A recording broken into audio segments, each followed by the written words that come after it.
espátula, con la espátula. Échale un. Le meto, oye. Marico, mira. Así no es. Uno recógelo, recógelo. Es endurecedor. A pintarlo, marico. Eso es endurecedor. Eso es lo que usan para los carros.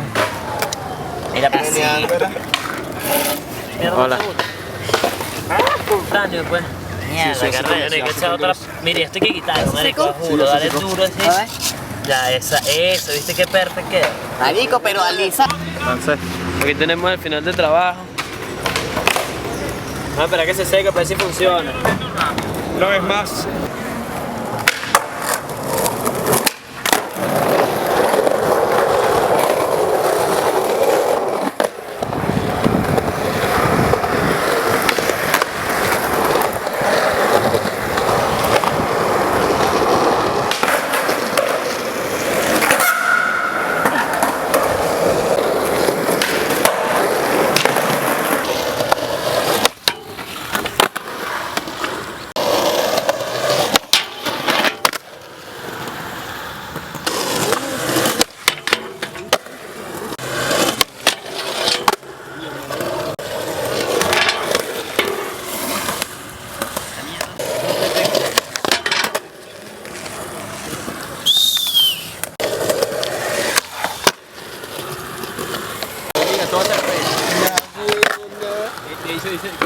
Rompiendo esta mierda.